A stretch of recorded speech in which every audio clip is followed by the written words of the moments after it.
welcome. Eddie. Good afternoon. I'm just wondering, this proposal is about a proposal for RFA to lease a small parcel of land at QBE Stadium. Do you want me to introduce this item now or wait till the confidential item I that's think coming just up? wait till the confidential. Yep. Okay. So how does that work? However, we are open, so I'm going to move. Oh, happy to second. Yep, a second. So, are there any discussion that can't take place in confidential? Oh. John, sorry. Yeah, Councillor so Watson. it's in public open, so we can ask questions on the content of the paper, clearly. Yes? Yes. Yeah, yeah.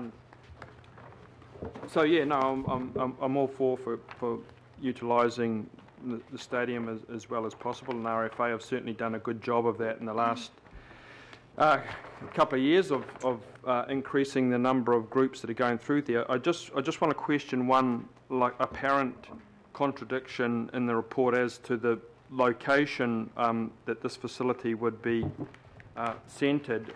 At 1.9 we're told that it's an underutilised area of the stadium. Then at point 20 we talk about the pressure on car parks and the high profile area of the QBE Stadium. So I'm just curious as to what is it? Is it really exactly where is it in relation to those two comments? I think it might be best if we bring up our colleagues from RFA to answer questions such as that. Welcome, Chris. Afternoon.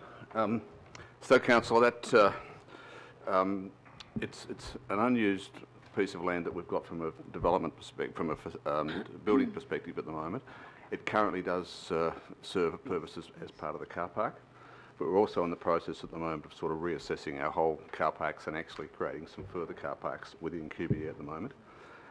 So I guess what we've done is we've identified that this fits really well in terms of what we want to do at QBE from a high performance perspective, being an Olympic sport coming along, those sorts of things, and we could allocate that piece of land and make some adjustments around car parks. We've also agreed with them as part of any of the lease arrangements that when we have events, we can actually black out their use of car parks and that as well from a rock climbing perspective. So we've got those sorts of things in place as part of the whole thing. Yeah, so that was just my second question, Mr Chair, is just seeking reassurance with all the groups and activities that go along there that there's no sort of inherent conflict. I know with the new swimming pool and things, there's a big demand for parking too. So you're very confident, Chris, that can all be meshed together, and we're not going to have people having to park over in the mall across the road and that sort of thing. I mean, obviously, as I guess the more events that are held at QBE, the more challenges we have. But I guess it's a good challenge to have, and we'll solve it as we go along.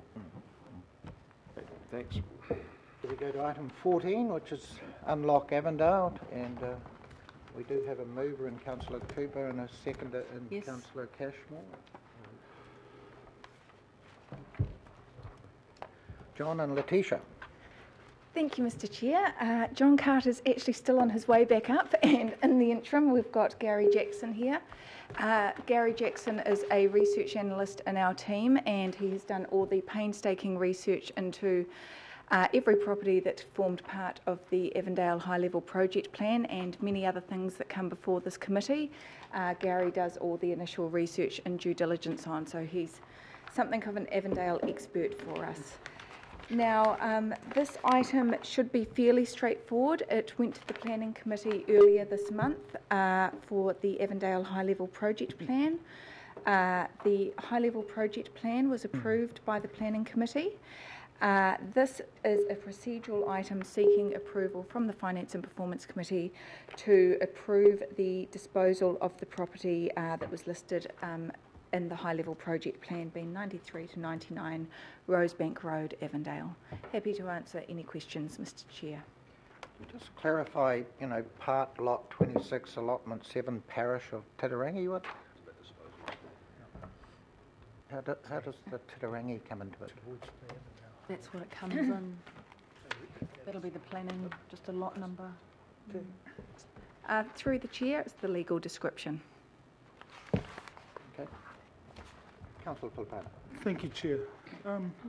Letitia, can you tell me the the sentence with the objective of contributing to the outcomes of Avondale High Level Project Plan, does that in any way lock in council in regards to the long-term, or now the 10-year budget implications possibly around unlocking Avondale? Through the chair, a decision has still to be made by the committee in respect of the long-term use of the funds and unlock locations through the long-term plan. Okay, so at the moment, just supplementary chair, so at the moment, the monies that comes out of the sale, that'll be just sitting there in regards to that high-level planning, and then once the discussion takes place around the long-term 10-year budget, at least then the discussion, then expanding that discussion around the community centre and everything else will take place. Through the chair, yes, that's correct. Keeping in mind that even if the funds aren't ring-fenced, which obviously Panuku's objective is to have them ring-fenced, utilising these or the properties recommended in the high-level project plan for development will achieve the objectives and the outcomes set out in the Avondale high-level project plan, regardless of the future of the ring-fencing of the funds. I think, Chair, that's what I wanted to cover. At least with that sale, it'll be used, whatever comes out of the 10-year budget discussions, at least it's ring-fenced. So thank you. So obviously Panuku's come to us with a proposal that effectively want to ring-fence all of the unlock proceeds in order to have an in and an out, and they've obviously shown us something where they believe it could equalise, give or take a margin of error. But it could be that we end up only authorising some of their priorities. So they may end up having to prioritise among the 8 or 9 unlock, and put them on a time feed. So I don't believe there's anyone else, so I'll put these motions, A and B. All those in favour? Aye. Aye. Against? All right. They're racing along, so here we go. Thank you, Mr. Chair. Item 15, thank you. Awesome. Christine, do you want to, or who's coming forward on this one? We've got Kevin, nobody? So we're just taking an information tabled. Happy to move. Okay, I'll move, and seconded by Councillor Simpson. Mr Chairman, just a Member question. Tupper is That's all right. seconding. Sorry, he's going to move it. Member Tupper is moving it. Councillor Simpson seconding, yes? Question. It's in the paper, the headings, priority, lead, area of work. It says lead, this column is not for inclusion in the public agenda, and yet it is. Where are you referring? Just on the attachment through Page Mr. 47. Chair. Okay, yeah.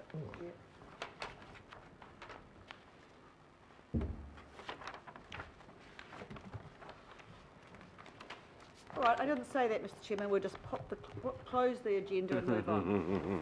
For the officers. All right, moving on. Thank you for saying.